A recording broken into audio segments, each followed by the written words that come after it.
हम्म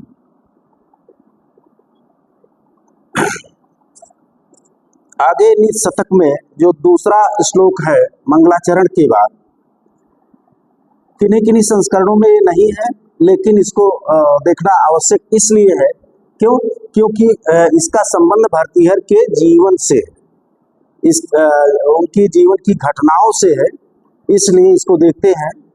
याम चिंतयामि मयि सा विरक्ता साप्यन्यम इच्छति जनम सा जनो अन्य सक्ता अस्मत् कृते च परिसुष्यति, कहीं कहीं परितुष्यति भी दिया गया है। अस्मत् कृते च परिसुष्यति या परितुष्यत काचिदन्य धिक ताम च तम च मदनम च नाम च माम च। ये जो है श्लोक अतिरिक्त है, जो है कहीं कहीं किसी किसी संस्करण में दूसरा। तो देखिए कहा जा रहा कि याम चिंतयामि सततम, सततम किम, सततम निरंतरम, लगातार। याम का अर्थ है जिसको, चिंतयामि का अर्थ है मैं चिंतन करता हूं, जिसके विषय में सोचता हूं, जिसके विषय में मैं लगातार सोचता हूं, चिंतन करता रहता हूं। कहा जा रहा कि सा, वह स्त्रीलिंग है, तो वह स्त्री मई विरक्ता, मई का अर्थ है मेरे प्रति या मैं मुझसे, विरक्ता का अर्थ है अनुरक्त नहीं बल्कि विरक्त है, मुझसे जो है अनुराग नहीं करती, मुझसे प्रेम नहीं करती। तो याम चिंतयामि मयि सा विरक्ता, जिसके विषय में मैं चिंतन करता हूँ, जिसकी चिंता करता हूँ, सा वह स्त्री, मयि विरक्ता का अर्थ हो गया मुझसे विरक्त है, मुझसे जो है प्रेम नहीं करती। साप्यन्यम इच्छति, संधि है, सा अपि अन्यम इच्छति, साप्यन्यम इच्छति, सा और वह भी, वह स्त्री यानी जिसके विषय में मैं चिंतन करता हूँ, सा अपि वह स्त्री भी अन्यम इच्छति, अन्यम जन्म इच्छति, अन्यम दूसरे लोगों की, इच्छति का अर्थ है इच्छा करती है या दूसरे के प्रति उसका अनुराग है। तो कह रहे हैं कि सा अपि अन्यम इच्छति, वह भी, अन्यम का अर्थ है अन्य पुरुष को, पर पुरुष को, इच्छत का अर्थ है चाहती है। सा जनो, और वह जन यानी जिसको वो चाहती है, सा जना, वह जन भी, वह मनुष्य भी, अन्य असक्ता, अन्य असक्ता का अर्थ है दूसरे स्त्री को, असक्ता का अर्थ है उस पर आसक्त है, उस पर अनुराग करता है, उस पर प्रेम करता है या उसको चाहता है। तो वह मनुष्य भी दूसरे को चाहता है, दूसरे के प्रति आसक्त है। फिर कह रहे हैं कि च, और अस्मत् कृते काचिद अन्य परितुष्यत, कह रहे हैं कि और अस्मत् कृते, और मेरे लिए काचिद अन्य, जो अपने पत्नी के लिए, पिंगला के लिए कह रहे हैं कि जो मेरी पत्नी है उसके अतिरिक्त, काचिद कोई, अन्य का अर्थ है दूसरी, यानी उस वेश्या के लिए जो कथानक में आया था। तो अस्मत् कृते च, और मेरे लिए काचिद अन्य, कोई दूसरी, परितुष्यति, परितुष्यत का अर्थ है अगर तुष्यति है तो संतुष्ट होना, मेरे प्रति कोई दूसरी संतुष्ट होती है या मुझको चाहती है, या परिसुष्यति है तो मेरे लिए वो जो है सुखती जा रही है। तो अस्मत् कृते च काचिद अन्य परितुष्यति, मेरे लिए कोई और दूसरी स्त्री परितुष्यत का अर्थ है संतुष्ट होती, यानी मेरे प्रति अनुराग करती है। फिर कह रहे हैं कि धिक्कार है, कह रहे हैं कि धिक्कार है ताम, ताम पिंगलाम अनंग से नाम से, अपनी पत्नी के लिए कह रहे हैं कि धिक ताम, ऐसे में जब ऐसी दशा है तो कह रहे हैं कि धिक्कार है ताम, उसको, उस पिंगला को, ताम विशेषण है पिंगलाम अनंग से नाम से। तो धिक्कार है, ताम का अर्थ हो गया उसको, उस पिंगला को। फिर कह रहे हैं कि तम च चातम, और तम उसको भी धिक्कार है, यानी जो उस पिंगला को चाहता है अस्पाल, तो तम च धिक, उसको भी धिक्कार है, धिक सब में जुड़ा है, धिक ताम च तम च धिक, और उसको भी धिक्कार है, उस अस्पाल को भी धिक्कार है। फिर कह रहे कि मदनम च धिक, धिक सब में जुड़ा हुआ है, मदनम च धिक, उस कामदेव, मदन का अर्थ होता है कामदेव, पौराणिक कथ्य है, कामदेव और रति जो है। तो मदनम च का अर्थ हो गया और मदन का अर्थ हो गया कामदेव को, धिक का अर्थ है धिक्कार है, और उस कामदेव को भी धिक्कार है। इमाम च, इमाम इमाम वेश्याम, इस वेश्या को च का अर्थ है और धिक, धिक इससे भी जुड़ता है, अनुवृत्ति आती है। तो इमाम च धिक, और इसको भी धिक्कार है माम च। और भरतहरि स्वयं भी कहते हैं क्यों कि एक पिंगला को होते हुए वो वेश्या के प्रति अनुरक्त है, इसलिए कह रहे हैं कि माम च धिक, और मुझको भी धिक्कार है, स्वयं को भी धिक्कार है। तो एक तरह से ये जो है श्लोक इनके जीवन से संबद्ध रखता है, इसलिए इसको भी हम लोगों को देखना आवश्यक है, जिससे इनका जीवन वृत्त जो है एक तरह एक छवि बन जाती है, एक दृश्य जो है बनता है। तो देखिए, याम चिंतयामि, एक बार फिर देख लेते हैं, शब्दार्थ हो चुका। याम चिंतयामि मयि सा विरक्ता, याम चिंतयामि सततम मयि सा विरक्ता, साप्यन्यम इच्छति जन्म सा जनो अन्य असक्तः, अस्मत् कृते च परितुष्यत काचिदन्य, धिक् ताम च तम च मदनम च इमाम च माम च। तो याम, अब अहम ये जोड़ दीजिए वाक्य, मैं यानी मैं भरतहरि कर रहे हैं, मैं याम चिंतयामि, याम जिसको, जिस स्त्री को, चिंतयामि का अर्थ है सततम चिंतयामि, सततम निरंतरम, चिंतयामि का अर्थ है चिंतन करता हूँ, यानी जिसके प्रति निरंतर अनुराग रखता हूँ, प्रेम रखता हूँ। सा वही स्त्री, मई विरक्ता, मई का अर्थ हो गया मुझसे, विरक्ता का अर्थ है विरक्त है, यानी मुझसे प्रेम नहीं करती। वह स्त्री जो है मुझसे प्रेम नहीं करती, यानी पर पुरुष की कामना करती है। फिर आगे कह रहे हैं कि साप्य अन्यम इच्छति, और वह पर पुरुष भी, वह दूसरा व्यक्ति भी अन्यम इच्छति, अन्यम स्त्रीम इच्छति, अन्यम इच्छति, दूसरे को चाहता है, और सा जनो अन्य सकता है, नहीं वो सापि अन्यम इच्छति, वह स्त्री भी, वह स्त्री यानी पिंगला अन्यम इच्छति, दूसरे पुरुष को चाहती है। सा जनो अन्य सकता है, सा जन, और वह मनुष्य यानी जिसको वो चाहती है वह मनुष्य भी अन्य सकता, दूसरे के प्रति अनुरक्त है, आसक्त है। च अस्मत् कृते काचिद अन्य परतुष्यति, और हमारे लिए कोई दूसरी स्त्री, परतुष्यत का अर्थ है जो संतुष्ट होती है, अनुराग करती है, प्रेम करती है। धिक, धिक जो है धिक्कार के संदर्भ में आता है, धिक अव्यय जो है, धिक धिक करना, धिक करना, तो धिक्कार है ऐसे ताम, उस स्त्री को, च और तम, और उस पुरुष को जिसको वो चाहती है, मदनम और कामदेव को भी धिक्कार है, इमाम और इस स्त्री को भी धिक्कार है जो हमारे लिए संतुष्ट होती है, हमारे प्रति अनुराग करती है। माम च, और मुझ पर भी धिक्कार है। भरतहरि जी स्वयं को भी धिक्कारते हैं कि मुझ पर भी धिक्कार है, जो है जो पिंगला के होते ही अन्य स्त्री के प्रति अनुरक्त है या अनुराग करता है।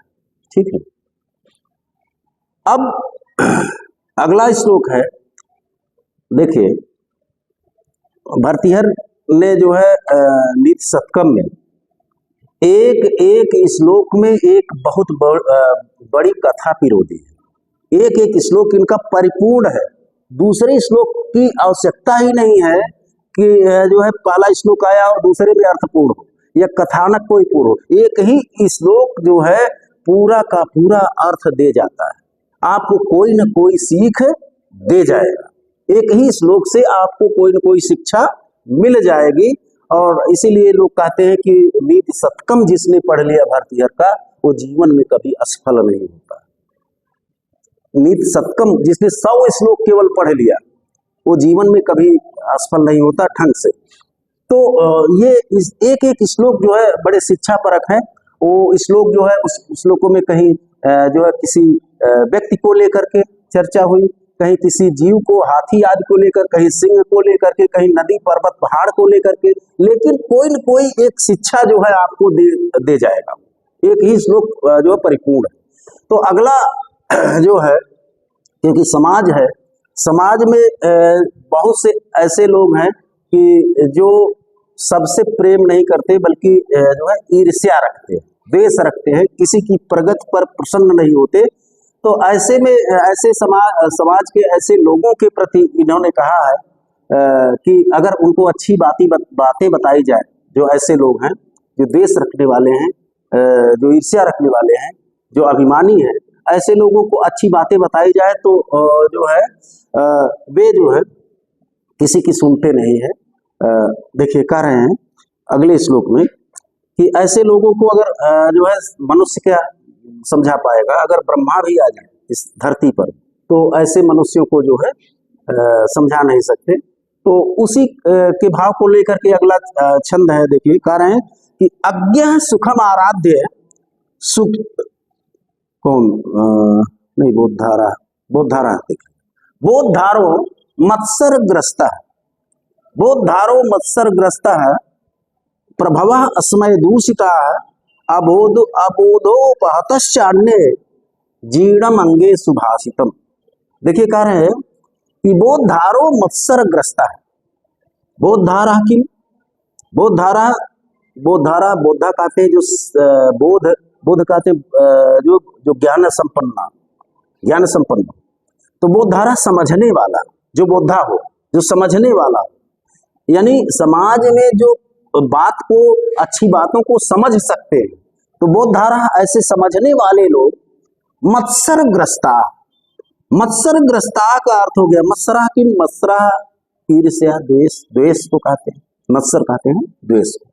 तो बोधारा समाज में जो बोधा लोग हैं, जो बात को समझ सकते हैं, जिनमें समझ है, ऐसे लोग मत्सरग्रस्ता का अर्थ हो गया ईर्ष्या से ग्रसित है। वो लोग ईर्ष्यालु हो गए, जो बात को समझ सकते हैं वो ईर्ष्या रखते हैं। फिर कह रहे हैं कि प्रभव, और जो प्रभु लोग हैं जिसमें स्वामित्व है, जो कुछ कर सकते हैं।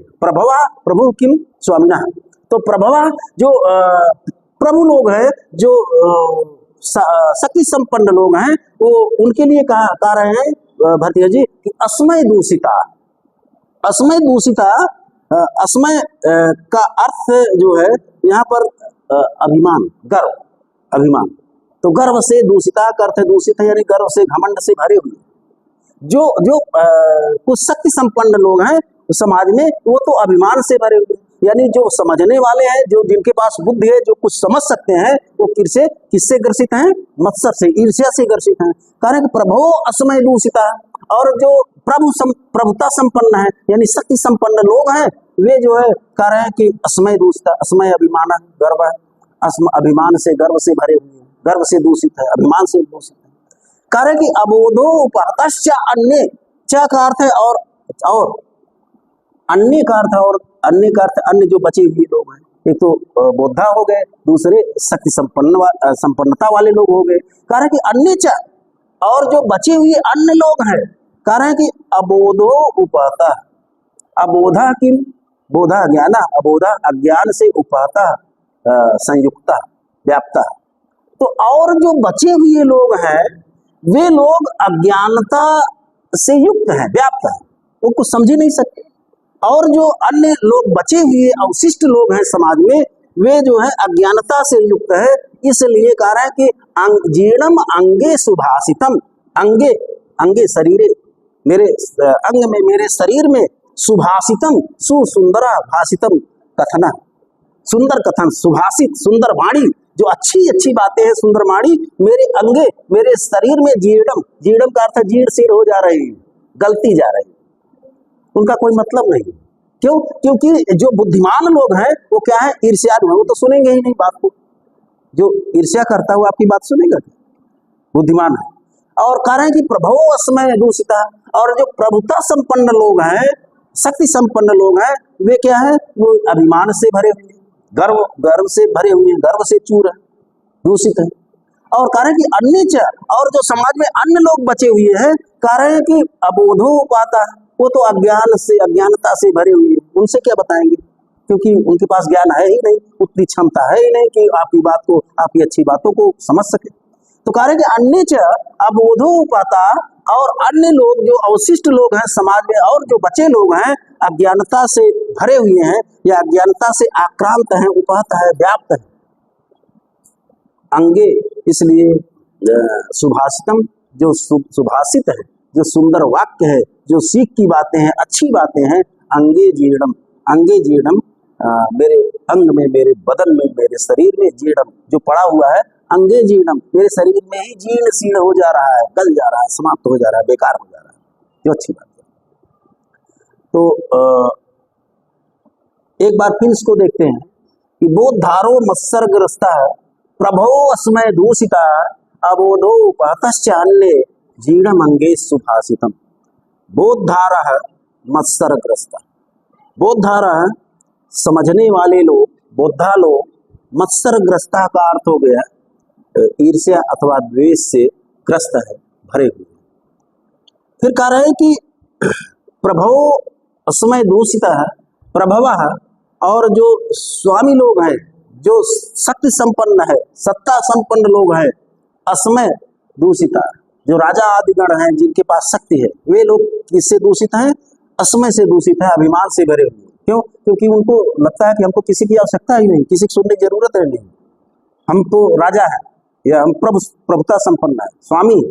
तो प्रभो अस्मय दूषिता और जो प्रभु हैं या स्वामी लोग हैं, राजागण हैं, ऐसे लोग अस्मय दूषिता का अर्थ अभिमान से दूषित है, भरे हुए हैं। अन्य च और जो समाज में अन्य लोग हैं अज्ञान उपाता है, अज्ञान से आक्रांत है, व्याप्त है, वे अज्ञानी लोग हैं। और जो सुभाषित है, जो अच्छी अच्छी बातें हैं, जिसको मैं बता सकता हूँ, जो अच्छी बातें हैं सबके हित के लिए है, अंगे मेरे बदन में, मेरे जो है मुख में, कहीं कहीं मुख भी अर्थ आया है, तो मेरे शरीर में, मेरे बदन में, मेरे मुख में जीर्णम, जीर्णम का अर्थ है जीर्ण शीर्ण हो जा रहा है, यानी उसका कोई उपयोग नहीं है, गल जा रहा है, जीर्ण हो जा रहा है। ठीक है, आगे फिर जो है फिर कह रहे हैं कि जो अज्ञानी होता है, जो वो तो ठीक है, भारतीय कहना है, जो अज्ञानी है वो तो ठीक है, चलिए चलेगा। और जो विशेष ज्ञानी है, जिसमें विशिष्टता है किसी विषय की, वो तो और अच्छा है। लेकिन कारण कि जिसमें थोड़ा थोड़ा ज्ञान होता है, कुछ ज्ञान है और कुछ जो मान लेता है कि मैं ही सबसे पंडित यानी विद्वान, मैं ही स्वयं सबसे ज्यादा, पंडित का अर्थ विद्वान होता है, तो मैं ही विद्वान हूँ, मैं ही सब कुछ जानता हूँ। ऐसे जो ज्ञान के लेस मात्र से स्वयं को पंडितम मानते हैं, जो स्वयं को ही विद्वान मान लेते हैं, वो जो है ऐसे लोगों को फिर समझाया नहीं जा सकता, उनको बताया नहीं जा सकता।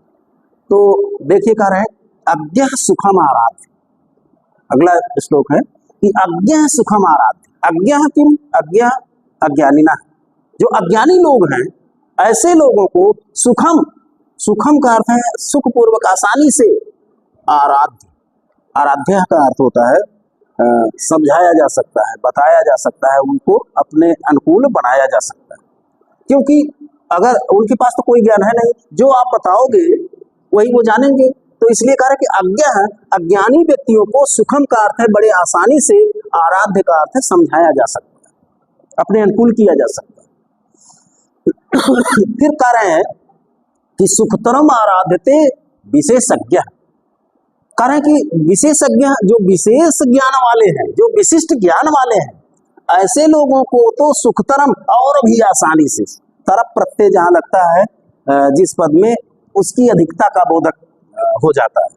जैसे सुख तरफ, तो जिसमें जो है जिसको बहुत आसानी से सुख पूर्वक किया जाए, दुख तरफ जहाँ बहुत ज्यादा दुख हो, तरफ प्रत्यय जहाँ लगता है वो अधिकता का बोधक होता है।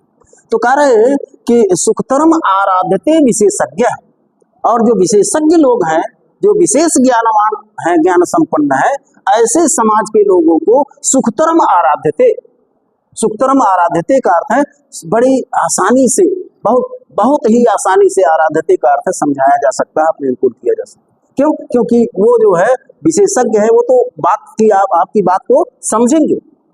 फिर कह रहे हैं कि लेकिन ज्ञान लव दुर्विदग्धम। लेकिन जो ज्ञान से, लव का अर्थ है लेस मात्र से, दुर्विदग्धम, दुर्विदग्धम का अर्थ है स्वयं को विद्वान मानते हैं, विदग्ध मानते हैं, बहुत चतुर मानते हैं, दुर्विदग्धम। तो ज्ञान लव दुर्विदग्धम, लेकिन ज्ञान के लेस मात्र से, छोटा कुछ जान गए, कुछ पूछ पकड़ लिए ज्ञान का, बस इतने मात्र से। तो ज्ञान लव दुर्विदग्धम, ज्ञान के लेस मात्र से स्वयं को पंडित विद्वान मानने वाले लोगों को ब्रह्मा अपि नरम न रंजेत, ब्रह्मा भी आ जाए तो वो भी ऐसे नरम, ऐसे मनुष्य को न रंजेत, प्रसन्न नहीं कर सकते, समझा नहीं सकते। तो अधकचरा ज्ञान, एक तरह से एक सीख इससे क्या मिल गई कि अधकचरा ज्ञान जो है हानिकारक होता है। अगर ज्ञान जो है हो तो उसका पूर्ण ज्ञान हो जाए तो ज्यादा अच्छा है। ठीक है, तो एक बार फिर इसको देख लेते हैं, फिर आगे बढ़ते हैं कि अज्ञ सुखम आराध्य सुखतरम आराध्यते विशेषज्ञ ज्ञान लव दुर्विदग्धम ब्रह्मापि नरम न रंजेत। कहीं कहीं तम नरम न रंजयति है, तम भी आ गया है किसी किसी उसमें, लेकिन क्योंकि इसमें आर्या, मुझे लगता है आर्या छंद है, आर्या छंद जो है छंद की गणना के हिसाब से जो है फिर हाँ आर्या है, इसमें आर्या है, आर्या छंद है, और छंद की गणना के हिसाब से फिर जो है वो सटीक नहीं बैठता। हाँ, तो छंद गणना छंद भंग हो जाता है, इसलिए जो है, तो देखिए अज्ञा सुखम आराध्य सुखतरम आराध्यते विशेषज्ञ है ज्ञान लव दुर्विदग्धम ब्रह्मा अपि नरम न रंजयति। तो अज्ञा अज्ञानी व्यक्ति, मूर्ख व्यक्ति को, मूर्ख मनुष्य को सुखम आराध्य, सरलता से आराध्य का अर्थ अपने अनुकूल किया जा सकता है, प्रसन्न किया जा सकता है, समझाया जा सकता है। सुखतरम आराध्यते विशेषज्ञ, और जो विशेषज्ञ लोग हैं, विशेष ज्ञान वाले हैं, विशेष जानकार लोग हैं, विशिष्ट ज्ञान वाले हैं, उनको सुखतरम आराध्यते, और भी आसानी से, बहुत आसानी से समझाया जा सकता है, प्रसन्न किया जा सकता है। किंतु कारण कि ज्ञान लव दुर्विदग्धम, किंतु ज्ञान के लेस मात्र से स्वयं को विद्वान मानने वाले को, ऐसे मनुष्य को नरम, ऐसे मनुष्य को ब्रह्मा अपि न रंजयति, ब्रह्मा भी अगर आ जाए इस पृथ्वी पर, इस धरा पर ब्रह्मा भी प्रकट हो जाए, ऐसे लेस मात्र ज्ञानी को, अधकचरे ज्ञान वाले मनुष्य को न रंजयति, उसको प्रसन्न नहीं कर सकते, उसको समझा नहीं सकते। आगे फिर जो है कहा जा रहा है, अभी देखिए यहाँ से चौथा पांचवा ये जो है मूर्ख पद्धति है, जो है मूर्ख पद्धति है। तो ये मूर्ख के संदर्भ में जो है कह रहे हैं कि जो, और मूर्ख तो ठीक है, लेकिन ऐसा मूर्ख जो हठी हो, जो जिद्दी हो, ऐसा जो है, ऐसे मनुष्य को जो है फिर समझाया नहीं जा सकता। जो जिद्दी हो, मूर्ख भी हो, मूर्ख सामान्य मूर्ख तो ठीक है, जिद्दी हठी जिद्दी मनुष्य को प्रसन्न नहीं किया जा सकता। संसार के बहुत से जो है कठिन से कठिन कार्य किए जा सकते हैं, लेकिन ऐसे जो है हठी जिद्दी मूर्ख को समझाया नहीं जा सकता। उसी भाव को लेकर के जो है अगला श्लोक है, तो कह रहे हैं कि प्रसह्य मणिमुद्धरेण मकर वक्त दंष्टा अंतरा समुद्रम अपि संतरेत प्रचलद ऊर्मिमालाकुलम भुजंगम अपि कोपितम शिरसि पुष्पवत धारे न तु प्रतिनिविष्ट मूर्ख जन चित्तम आराध्य। देखिए ये निचला चरण सूक्ति है, निचला चरण सूक्ति भी है, अंडरलाइन आप कर सकते हैं।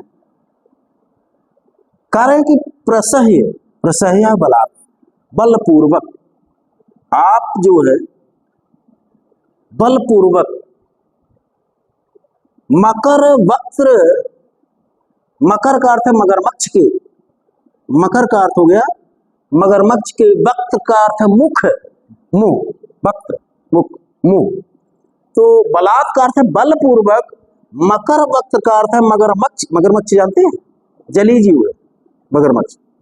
तो बलात्, प्रसह्य बलात् मकर वक्त्र दंष्टा अंतरात्, मकर का अर्थ है मगरमच्छ के, वक्त का अर्थ है मुख के, दंष्टा का अर्थ है दाढ़ों के, दांतों के, अंतरात का अर्थ है बीच में फंसे हुए, मणिम का अर्थ है, मणि को उद्धरेन का अर्थ है निकाला जा सकता है। बलपूर्वक मगरमच्छ के मुंह के दाढ़ों में फंसे हुए या उसके बीच में फंसे हुए मणि को, अगर कोई मणि फंसी हुई है तो उसको उद्धरेन का अर्थ है उद्धरित किया, निकाला जा सकता है। उद्धरित का अर्थ है उसको निकाला जा सकता है। जबकि खतरा है, बहुत कठिन काम है। मगरमच्छ के मुख में हाथ डाल देना कठिन काम है कि नहीं? अगर थोड़ी सी चूक हो गई तो हो सकता है कि हाथ फिर उसके अंदर ही चला जाए। तो ये संसार का कठिन काम है कि नहीं? तो कह रहे हैं कि प्रसह्य बलपूर्वक, बल लगा करके, बलात् मकर वक्त्र दंष्ट्रा अंतरात मणिम उद्धरे। मकर वक्त्र दंष्ट्रा, मगरमच्छ के मुख के, दंष्ट्रा का अर्थ है दांतों के या दाढ़ों के, अंतरात का अर्थ है मध्य में या मध्य से, पंचमी है वहां से निकाला जा सकता है। पंचमी अलगाव के अर्थ में आता है, जैसे बालखात, वृक्षात पत्राणि पतंति, वृक्ष से अलग हो रहे पत्ते, तो अलगाव के अर्थ में पंचमी होता है। तो प्रसह्य बलात् मकर वक्त्र दंष्ट्रांतरात, मगरमच्छ के मुख के दाढ़ों के मध्य से मणिम उद्धरेन, मणिम, उस मणि को उद्धरेन का अर्थ है निकाला जा सकता है। यद्यपि ये कठिन काम है, लेकिन खतरे का काम है, लेकिन यह भी काम किया जा सकता है। और क्या किया जा सकता है? समुद्रम अपि संतरेत प्रचलद ऊर्मी मालाकुलम। प्रचलद यानी चंचल, जो चल रही हो, हिल रही हो बहुत तेजी से। ऊर्मी का अर्थ है लहर, ऊर्मी का अर्थ है लहर। चंचल लहरों के, माला का अर्थ है समूह से, आकुलम व्याप्तम, चंचल लहरों के समूह से व्याप्त। समुद्रम अपि, समुद्र को भी संतरेत, तैर कर पार किया जा सकता है। समुद्र में बड़ी बड़ी लहरें उठती हैं, बहुत बड़ी बड़ी लहरें उठती हैं, उसमें जो है तमाम जो है जलयान भी पलट जाते हैं या डूब जाते हैं। लेकिन वह भी कठिन काम, समुद्र को पार करने का कठिन काम कर रहे हैं कि प्रचलद ऊर्मी मालाकुलम, चंचल ऊर्मी कहते हैं लहर को, तो चंचल लहरों के, माला का अर्थ है समूह से, आकुलम व्याप्तम, चंचल लहरों के समूहों से व्याप्त। समुद्रम अपि, ऐसे समुद्र को भी संतरेत, तैर करके पार किया जा सकता है। बड़ा कठिन काम है, इसमें जान से भी व्यक्ति हाथ धो बैठ सकता है। तो कह रहे हैं कि इसको भी ऐसे उस समुद्र को भी पार किया जा सकता है। और फिर कह रहे हैं कि भुजंगम अपि कोपितम में शिरसि पुष्पवत धारित। और कह रहे हैं कि शिरसि में पर सप्तमी है, सिर पर शिरसि, सिर पर पुष्पवत का अर्थ है, पुष्प कहते हैं फूल को, वत समान, तुल्य, पुष्पवत फूल के समान। सिर पर शिरसि, सिर पर पुष्पवत का अर्थ है फूल के समान। कोपितम भुजंगम अपि, कोपितम क्रोधित भुजंगम अपि, सर्प को भी धारण किया जा सकता है। बहुत क्रोधित सर्प हो, विषैला सर्प हो, बहुत क्रोधित हो, ऐसे उस सर्प को भी फूल के समान, जैसे फूल धारण करते हैं, फूल की माला धारण करते हैं, उस तरह से शिरसि धारित, सिर पर धारण किया जा सकता है। यद्यपि खतरा है, अगर वो काट लिया, क्रोधित है, तो फिर प्राणों से व्यक्ति हाथ धो बैठ सकता है। लेकिन कह रहे हैं कि कोपितम भुजंगम अपि शिरसि पुष्पवत धारित, क्रोधित सर्प को भी सिर पर फूल की तरह, फूल की माला की तरह, धारित का अर्थ है धारण किया जा सकता है। तू देखिए, न तू, किंतु अव्यय है, किंतु अंतिम चरण में है। तू किंतु प्रतिनिविष्ट मूर्ख जन चित्तम न आराधे। तो संसार के इतने सारे कठिन काम जिसमें जान से भी हाथ धोना पड़ सकता है, ऐसे इन कामों को किया जा सकता है। लेकिन कह रहे कि तू किंतु प्रतिनिविष्टा हठी, जो हठी हो, जिद्दी हो, ऐसे जिद्दी मूर्ख जन चित्तम, मूर्ख लोगों के चित्त को, मन को न आराधे, प्रसन्न नहीं किया जा सकता। उनको प्रसन्नचित्त नहीं किया जा सकता। ये बड़ा कठिन काम है, सबसे कठिन काम। तो जो मूर्ख लोग होते हैं उन संसार के कठिन से कठिन कार्य तो संपन्न किया जा सकता है, लेकिन जो हठी है, हठी जिद्दी मूर्ख लोग हैं, प्रतिनिविष्ट हैं, ऐसे मूर्ख जनों के चित्त को, मन को प्रसन्न नहीं किया जा सकता। तो एक बार फिर इसको देख लेते हैं, जो है अन्वयानुसार। तो प्रसेह मणिमुद्धरेण मकर वक्त दृष्टांतरात् समुद्रम अपि संतरे प्रचलद ऊर्मि मालाकुलम भुजंगम अपि कोपितम शिरसि पुष्पवत् धारे न तो प्रतिनिविष्ट मूर्ख जन चित्तम आराधे।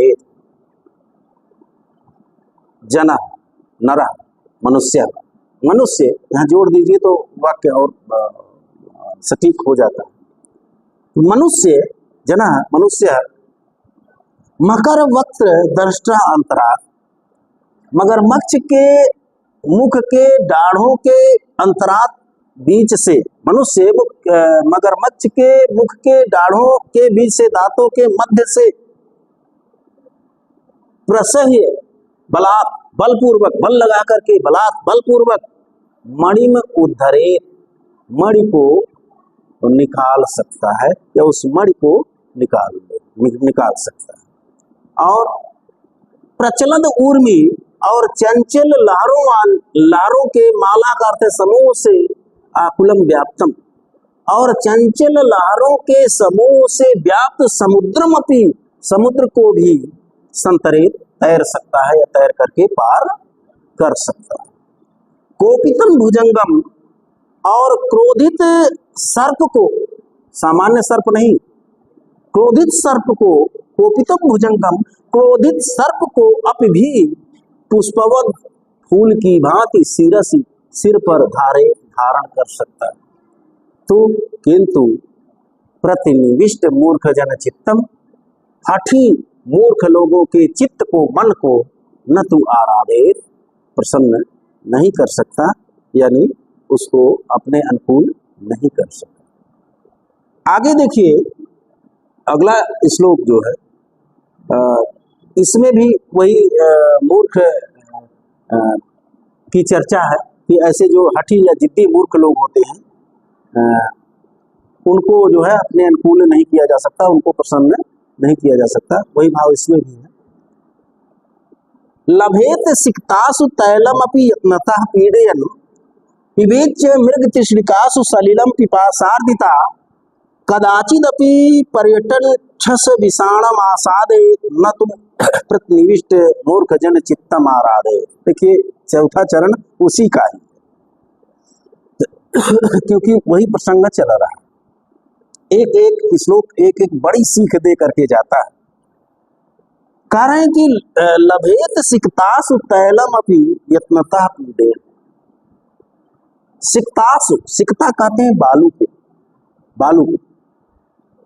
सिक्तासु यत्नतः पीडयन्, सिक्तासु का अर्थ है बालू को भी, यत्नता का अर्थ है यत्नता का अर्थ है प्रयत्न पूर्वक, पीडयन का अर्थ है पेरने पर, रगड़ने पर, दबाने पर, पीडयन पीड़ित करने पर, संपीड़ित करने पर, दबाने पर, पेरने पर।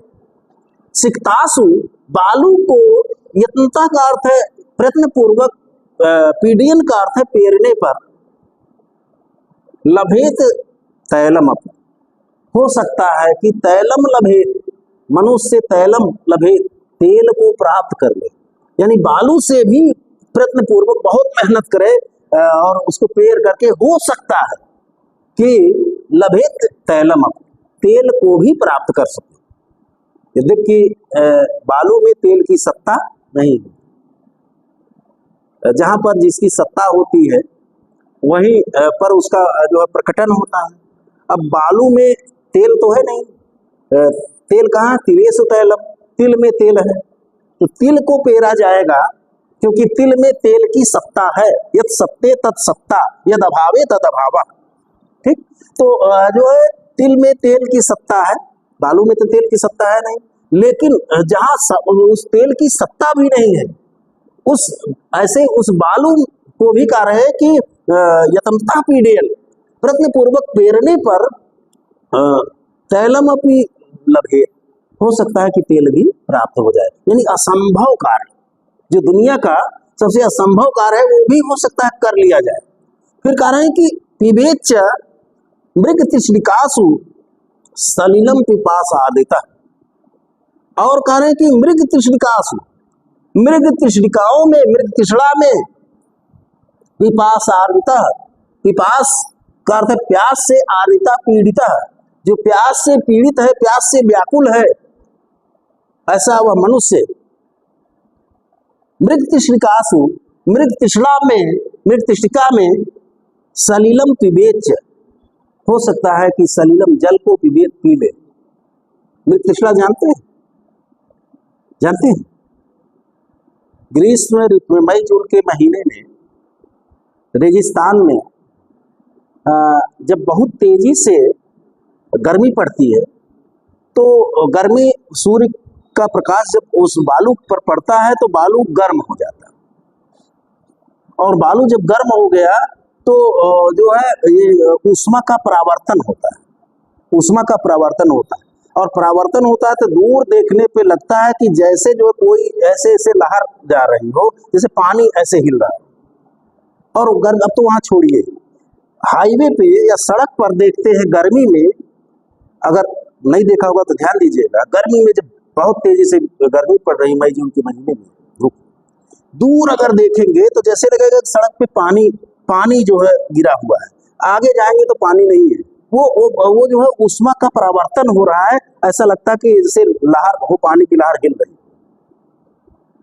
और रेगिस्तान में इस तरह जब जो है मृग जो है गर्मी में प्यासा हुआ, जब रेगिस्तान में इस तरह की लहरों को देखता है तो उसको लगता है कि वहां दूर पानी है, प्यासा हुआ है, और इसके बाद वो फिर दौड़ करके जाता है कि वहां पानी मिल जाएगा, और दौड़ करके वहां गया तो फिर देखा कि और आगे पानी है, और इस तरह से वो मृग जो है उस तृष्णा में, प्यास की तृष्णा में, जो है जल की तृष्णा में वो दौड़ता रहता है, और दौड़ते दौड़ते में गिर करके मृत्यु को प्राप्त हो जाता है। तो मृग तृष्णा यानी कि जो कभी पूरी ही ना हो, जो मृग की प्यास कभी बुझी नहीं, दौड़ते दौड़ते अपने प्राणों से हाथ धो बैठा। तो कह रहे हैं कि फिर भी कह रहे हैं कि मृग तृष्णिकासु, मृग तृष्णिका में या मृग तृष्णिका से पिपासारिता करते प्यास से व्याकुल मनुष्य सलिलम पिबेच, हो सकता है कि अर्थ है, और सलिलम पिबेत, सलिलम जल को पिबेत पी ले, जो कि असंभव है, उसको भी हो सकता है कि मृग तृष्णिका से जल जो है उससे वो पी ले। कदाचित अपि पर्यटन छस विषाणम आसादे, और कह रहे कि कदाचित कभी, पर्यटन का अर्थ घूमते हुए, कभी ऐसे निरर्थक ही घूमते हुए, शायद कदाचित शायद भी, सस विषाणम अलग करेंगे तो छस विषाणम है, सस विषाणम, सस ससका खरगोश, शशक, तो सस विषाणम खरगोश के विषाण कहते सींग को, आसादेत का अर्थ प्राप्त कर ले मनुष्य। हो सकता है कि कभी घूमते हुए, निरर्थक ही घूमते हुए, जंगल आदमी घूमते हुए खरगोश के सींग को प्राप्त कर ले। खरगोश के सींग होता है क्या? नहीं होता है, असंभव, खरगोश के सींग होता है नहीं तो प्राप्त कैसे करेगा। लेकिन इन असंभव चीजों को भी हो सकता है कि मनुष्य कभी जो है प्राप्त कर ले। लेकिन कार्य न तू प्रतिनिविष्ट मूर्ख जन चित्तम आराधे, किंतु प्रतिनिविष्ट हठी मूर्ख जन चित्तम, मूर्ख लोगों के चित्त को ना तू आराधे, प्रसन्न नहीं किया जा सकता, उनको समझाया नहीं जा सकता। ये शब्दार्थ हो गया। एक बार फिर इसको देख लेते हैं। मनुष्य यत्नतः पीड़यन, यत्नतः पीड़यन प्रयत्न पूर्वक पेरने पर, उसको संपीड़ित करने पर, पेरने पर, सिक्तासु अपि बालू से भी तैलम लभे, हो सकता है कि तेल को प्राप्त कर, जो असंभव है, लेकिन उस असंभव कार्य को भी हो सकता है कि मनुष्य कर ले। फिर कह रहे हैं कि पिपासार्वितः, और प्यास से व्याकुल मनुष्य मृग तृष्णिकास सलिलम पिबेत, हो सकता है कि मृग तृष्णिका से जो है कभी प्यास बुझाती, ऐसे मृग तृष्णा से, मृग की इच्छा से, जल की इच्छा से, ऐसे उस मृग तृष्णा से मनुष्य क्या सलिलम पिबेत, जल को भी प्राप्त कर ले। और करे कदाचित कभी पर्यटन घूमते हुए अप भी, शायद कभी घूमते हुए भी, सस विषाणम आसाद अपि आसादे, मानो खरगोश के सींग को भी प्राप्त कर ले, जो असंभव है उसको भी, उस असंभव कार्य को भी हो सकता है कर ले। किंतु कह रहे हैं कि किंतु प्रतिनिविष्ट मूर्ख जन चित्तम, जो हठी जिद्दी मूर्ख लोग हैं उनके चित्तम मन को न तो आराधे, प्रसन्न नहीं किया जा सकता।